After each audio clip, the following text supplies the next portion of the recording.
and terrorists there again, which this administration hasn't done. Okay. Well, thank you, James. Thanks, everybody else. The conversation has to end here, but it will continue online, where we tackle the eternal question, do political endorsements matter? You can find that in our Washington Week webcast extra. And I answered your questions this week in my monthly web chat. It's posted at pbs.org/Washington Week. Keep up with daily developments with me on the NewsHour, and we'll see you again right here next week on Washington Week. Good night. Download our weekly podcast and take us with you. It's the Washington Week podcast at Washington Week online at pbs.org.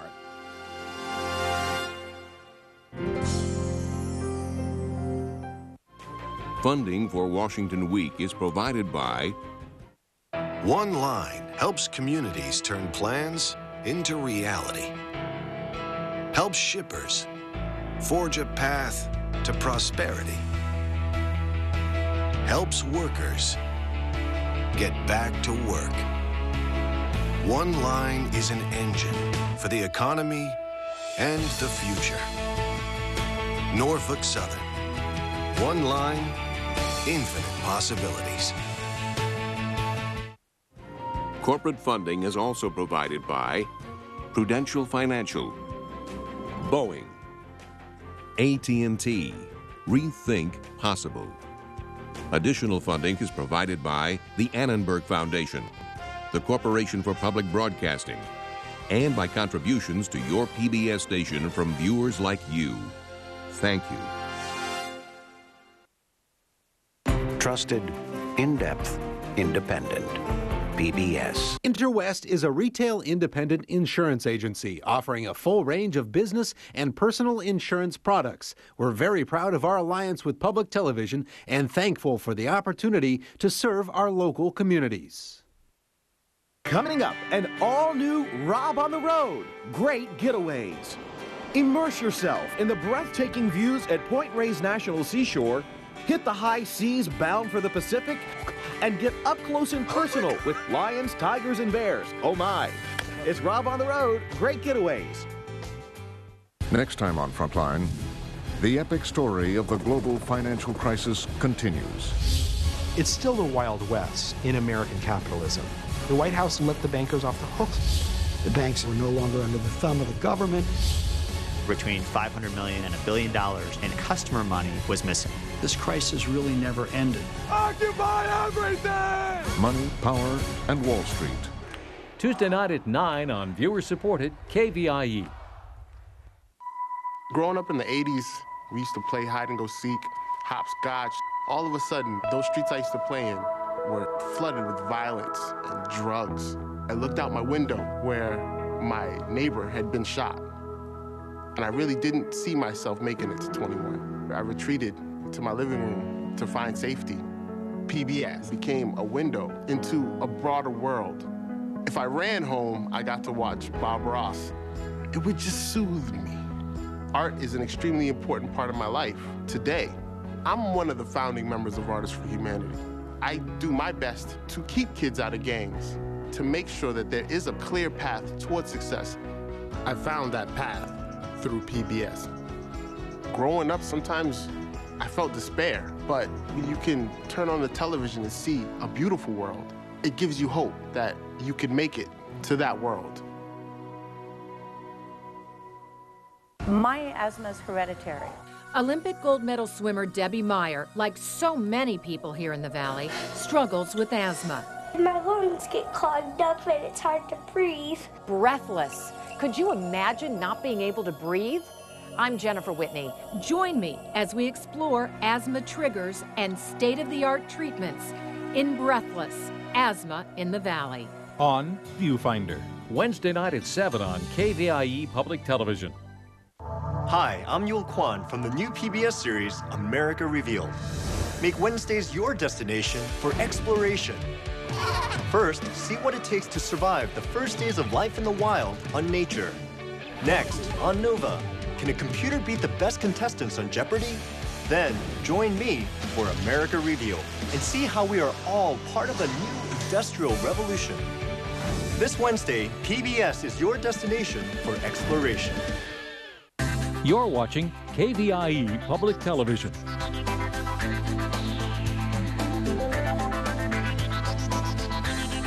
I'm James Beckwith, President and CEO of Five Star Bank. As a community bank, we believe that open dialogue about the issues affecting our region is vitally important. From the economy to the environment to social issues, we look forward to the conversations and hope you'll join in.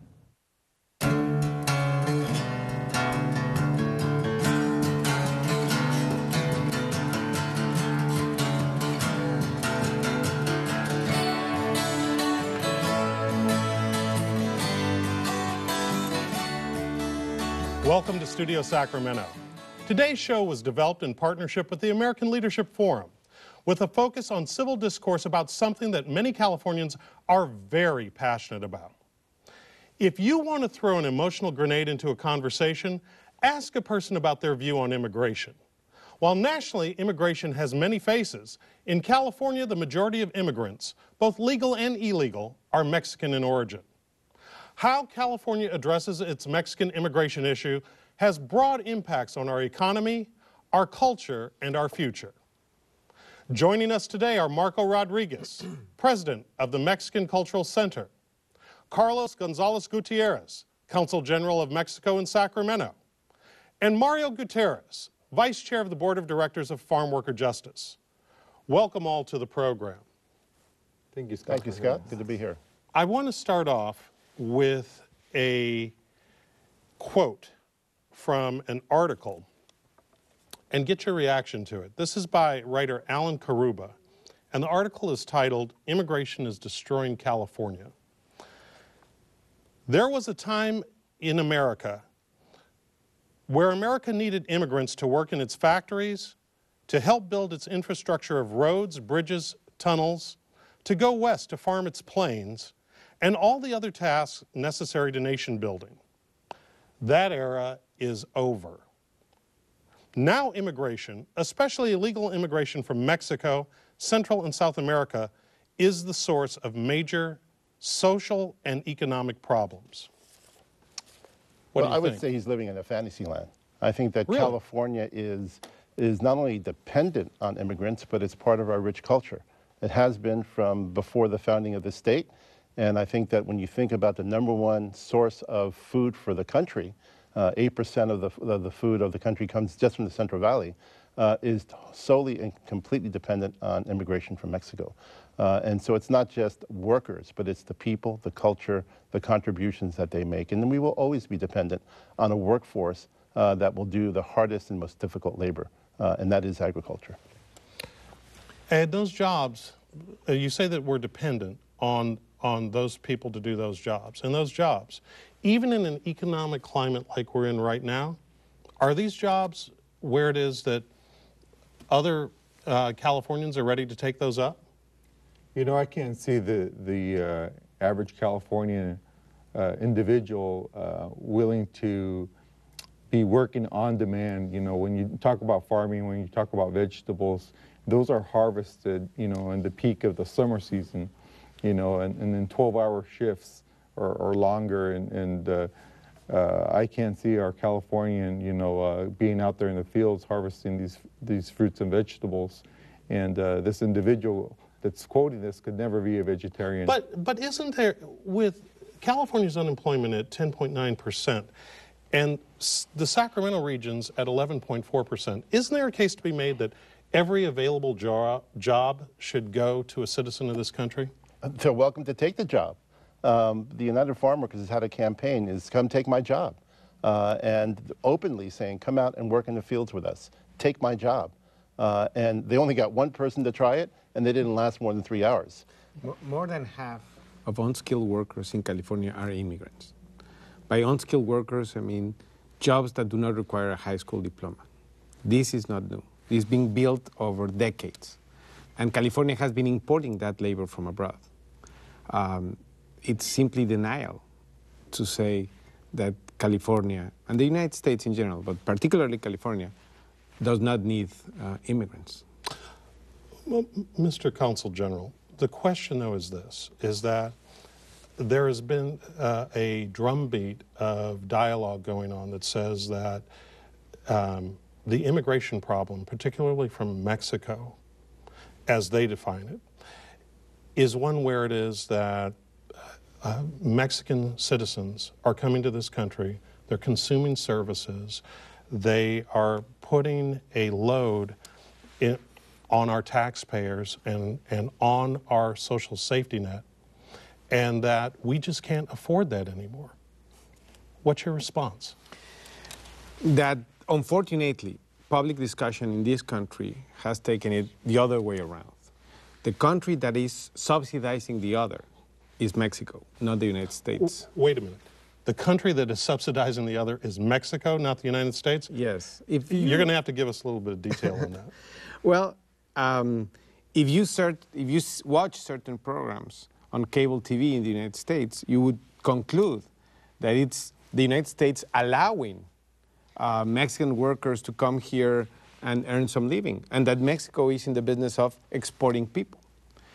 The truth is, it's a very bad business for Mexico, what is happening, because we are exporting our junk, our demographic bonus. We are losing people that we need in Mexico in order to reform our economy. We are growing. We are running out of Mexicans to export.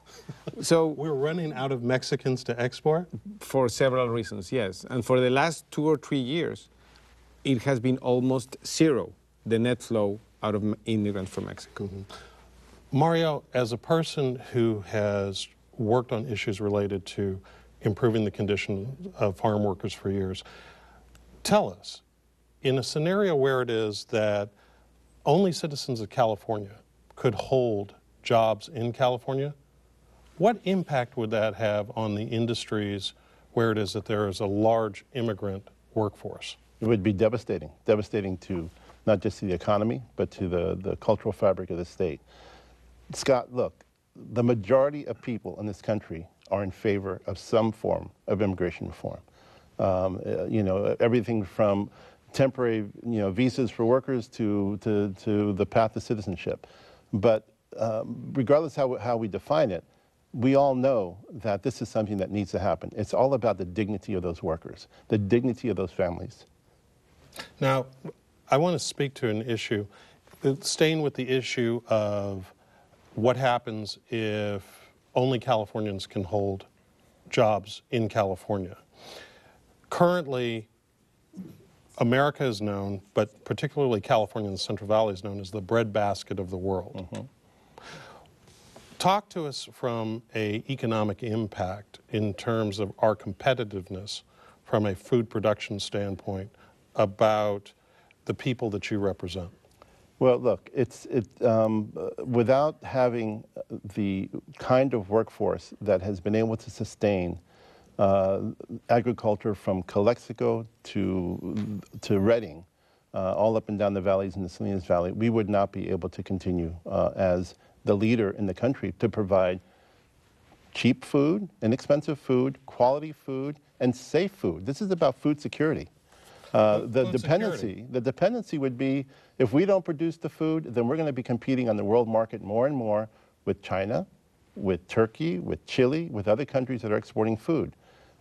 Take Gilroy, for example, the garlic capital of the world. That's right. And so we still have the Gilroy Festival, and it's becoming an anachronism because most of the garlic in this country now comes from China. People don't know that.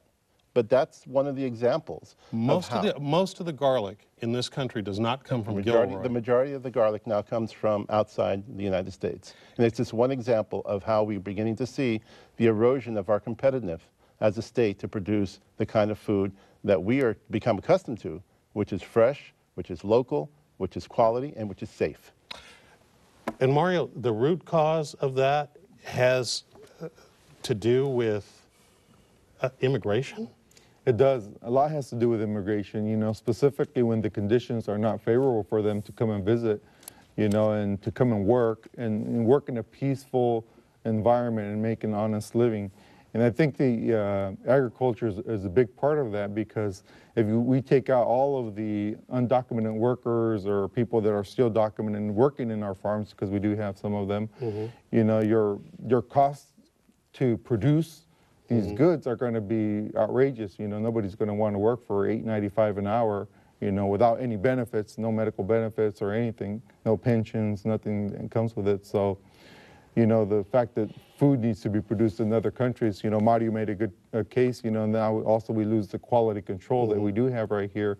You know, we have many instances where, you know, the products that are produced in agriculture have pesticides and other things that are, if you go to other countries, there's no control for any of this. Marco, I'm sorry, I just want to add something that you mentioned in terms of dependency and what would happen if only citizens work.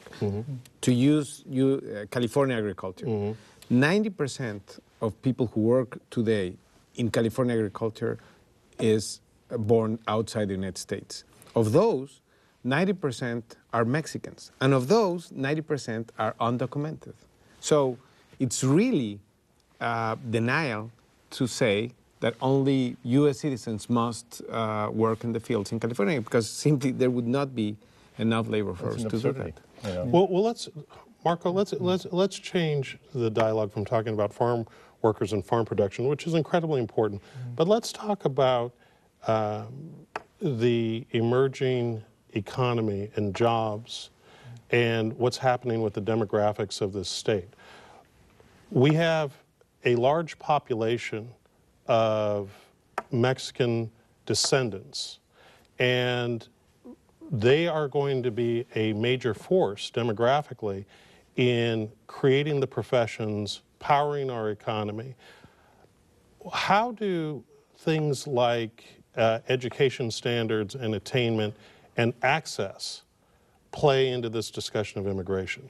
You know, one of the key components of that is that a lot of families came from Mexico and they've brought their young children. So these young children that were brought here, you know, from infants, you know, all the way to age 17 and around that, you know, now need to go to school, you know, and they are, as a result of their parents coming over here, are now part of the illegal, undocumented people that are here. That we need these young people to make sure that they can get educated, both college degrees or any technical school, any kind of workforce, because we're going to need all their workforce. You know, as many of us, you know, one of the things that's happening in the United States is the number of children per household is diminishing. You know, so we need as many young people to keep our economy alive. We need all those people to get trained and educated. One of the things that's happened in California, I think California has been the leader with AB 540, you know, that's helped, you know, it's going to be a big stepping stone to helping these kids get educated. Because the problem is that the gap is growing. And what I mean by that is today in California, in elementary school, 1 out of every 2 students is the children of immigrants. Really? Yeah, 1 out of every 2. But if either immigrant or the children of immigrants. And if you look to the university level and the college level, it's 12 out of 100. So from 50% in the elementary schools, we are talking about immigrants or children of immigrants today, you move to 12% at the college level. So these kids are the ones who are going to be supporting society as a whole, not only immigrant families, but it's society as a whole. And unless California is able... In terms of our Social Security, in terms of being able to create the taxes to provide social services. Exactly. And I think that it's a challenge for everybody, not only for immigrants, to make sure that that 50% does not stay below high school level, that they reach college level. And unfortunately, I think that there's a lot to be done yet. Right. And they need the opportunity. I mean, I think they need the opportunity to do something, because otherwise they'll be phantom children on the books, you know, throughout elementary or high school. But the issue, what do they do when they turn 18? You know, they can't go out in the workforce because they don't have the proper documentation for it. But they don't know anything else, you know, and they're great young people. And some of them even enlist in the armed forces, you know, so we have them fighting in Afghanistan, overseas, fighting wars, but yet they can't participate in everything else. Now, at the federal level, there's been a discussion about the DREAM Act, which keeps coming up and going back and coming up and going back. And the proponents talk about how this is a path for young people to be able to take their place in society. On the other hand, the argument is that as long as we keep creating incentives, we're going to continue to exacerbate people coming here illegally. Now, if in fact, Mr. Consul General, there's a brain drain and a person drain from Mexico, shouldn't the government of Mexico be in favor of America having draconian immigration laws? No, because we are talking about a population, as Marco was saying, that has already established roots here. Obviously, we want to retain people, and we want to build channels for the legal immigration to the United States on a temporary basis, so that it could become circular again, and so that people could come here and then go back.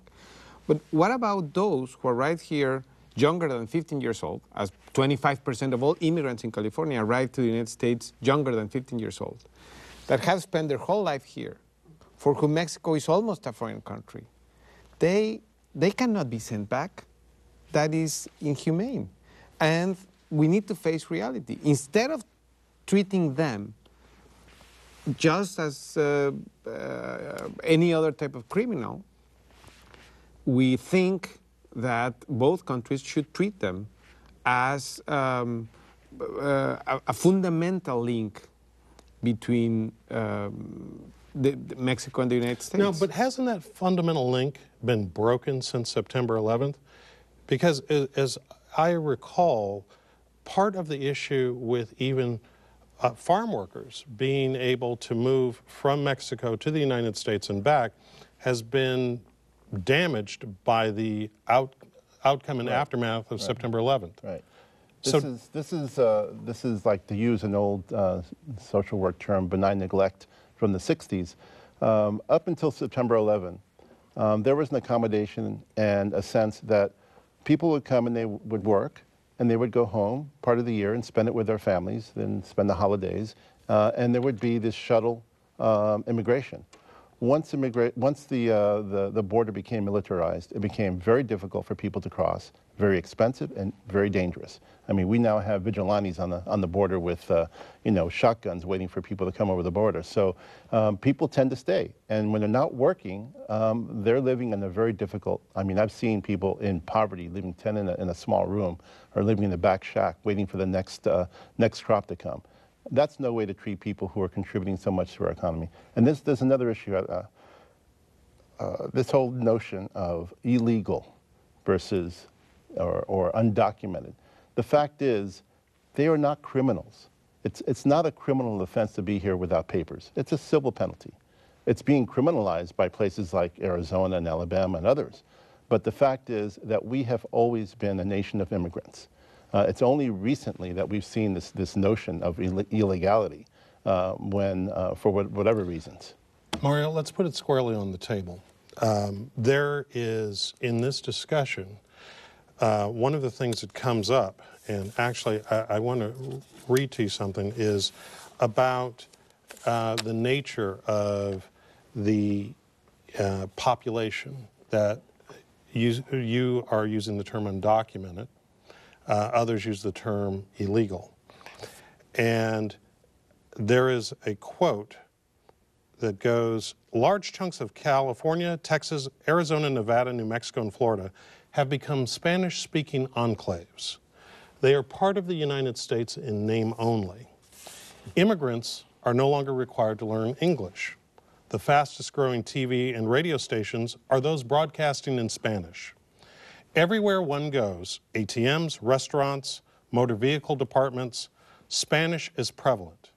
Many urban schools in Los Angeles, Chicago, New York teach bilingualism.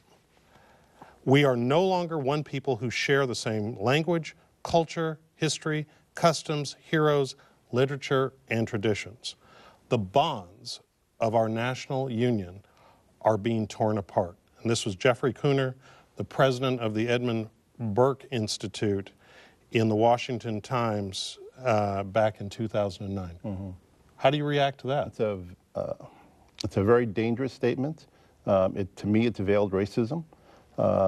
Scott Franklin, the president of the ministries, Baptist ministries in Alabama, just recently held a march to commemorate the March of Montgomery, the Selma to Montgomery.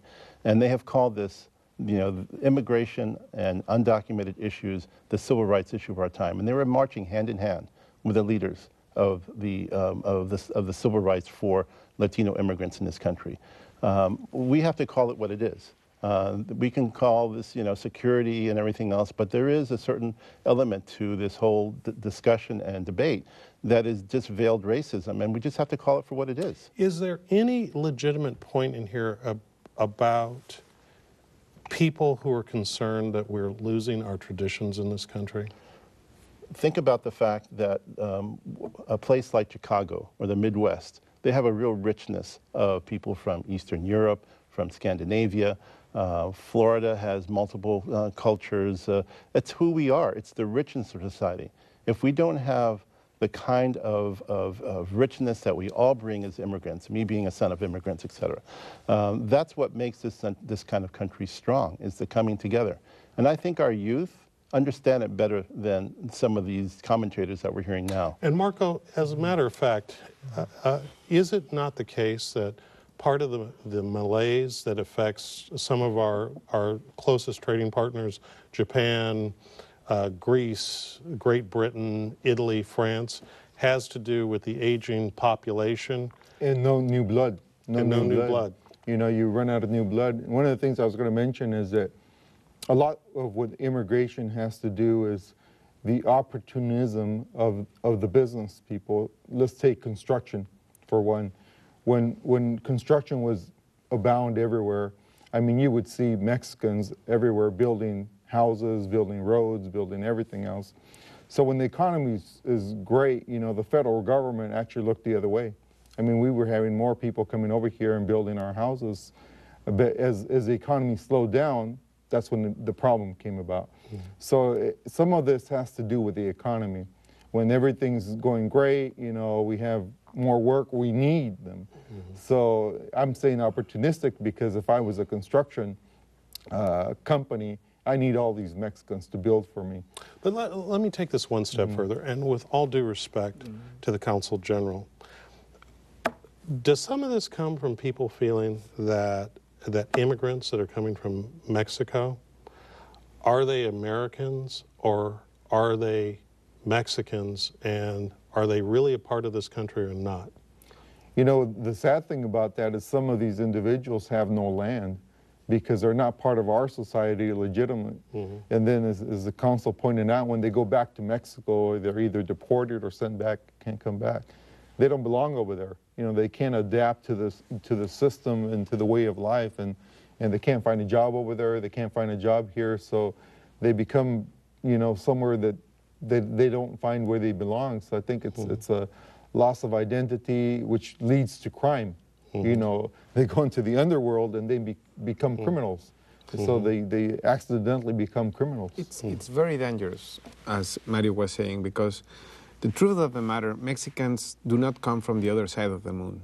Just like any other immigrant before, they adapt to this country, they assimilate to this country, and they end up loving this country. And they want to be part of this country. They are part of the social fabric. At the same time, they are Mexicans, they feel proud of the culture they come from, their identity. And people better recognize their presence here because today, one third of Californians have Latino origin. In this area in Sacramento, 90% of all Latinos are Mexicans. 90%? Yes, are people of Mexican origin. Of those Latinos, 90% of those Latinos in Sacramento are Mexicans. What I was saying earlier, another way of looking at the elementary schools today is that 1 of every 2 kids have at least one father or mother who's immigrant. Think about the long term. These kids will live their whole lives in the midst of the immigrant experience. So California has already changed, and the country has already changed. It's a matter of recognizing those changes, accept them, and promote them. I want to come back to something that Mario said earlier about sometimes our children seem to be in advance of us. In preparing for the show, I went out and talked with a number of young people, and they don't seem to have the same level of intensity on this issue as we old folks do. What's happening on the ground with our kids that makes their point of view, at least anecdotally, so much different than the debates that go on among people at our age range? I think it's a reflection of the society in which they have become part of. I mean, California is a multicultural state, more and more so. And the kids are going to school together, they're going out together, they're getting married. The issue of interracial marriage is now almost something from the past, because you now see the kinds of coming together of the diversity of our cultures that starts with children in school. So the idea of a Mexican being, some form of alien is something that comes from, from another time. But the other point I want to make on this, I think, which is really important, is, Carla was talking about the importance of Mexico to this country and to California. The third largest importer of oil to the United States is Mexico. The first largest importer of labor that drives our economy is from Mexico. It is our partner. It is, we need to look at that as part of this whole debate. And Mario, that's going to be the last word. That's our show. Thanks to our guests, and thanks to you for watching. For Studio Sacramento, I'm Scott Syfax. See you next time right here on KVIE.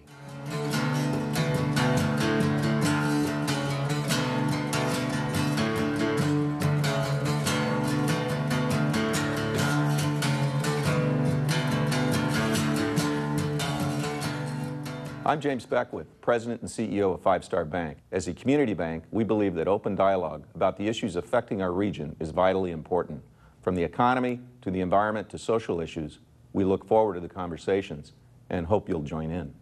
This program made possible by the KVIE Fund for Local Journalism with major support from Fila Vesci. Coming up next, Nova, Secrets of the Sun, here on viewer-supported KVIE. On Masterpiece Classic. How do we look? Happy. We are going to attack! Wallo's already forgotten! Believe in your men if you want to believe in anything. Not as bad as weird. Always trying to get me underground with these cigarettes. This for the next time we meet. Birdsong on Masterpiece Classic. Sunday night at 9 on KVIE Public Television. Coming up, an all-new Rob on the Road, Great Getaways. Immerse yourself in the breathtaking views at Point Reyes National Seashore, hit the high seas bound for the Pacific, and get up close and personal with lions, tigers, and bears. Oh my. It's Rob on the Road, Great Getaways. I'm David Lowe, KVIE's President and General Manager. Did you know an important part of serving our community is to promote early childhood development through safe, educational television and online engagement, and by bringing PBS Kids characters that you trust and your child loves to community events. Together, we create a healthy and happy environment for children to explore, play, and learn. KVIE connects in the classroom, in your home, in our community. Next time on Frontline, the epic story of the global financial crisis continues. It's still the Wild West in American capitalism. The White House let the bankers off the hook. The banks were no longer under the thumb of the government. Between $500 million and $1 billion in customer money was missing. This crisis really never ended. Occupy everything! Money, power, and Wall Street. Tuesday night at 9 on viewer-supported KVIE. My asthma is hereditary. Olympic gold medal swimmer Debbie Meyer, like so many people here in the Valley, struggles with asthma. My lungs get clogged up and it's hard to breathe. Breathless. Could you imagine not being able to breathe? I'm Jennifer Whitney. Join me as we explore asthma triggers and state-of-the-art treatments in Breathless, Asthma in the Valley. On Viewfinder, Wednesday night at 7 on KVIE Public Television. You're watching member-supported KVIE.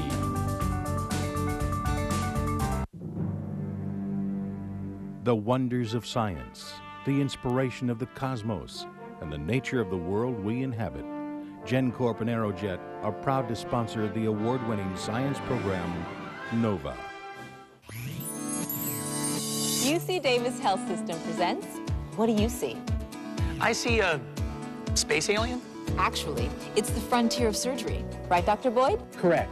Using the latest innovations and technologies, we perform the most complex surgeries, including the state's first minimally invasive quadruple coronary artery bypass through just a few small incisions. So UC Davis does surgeries others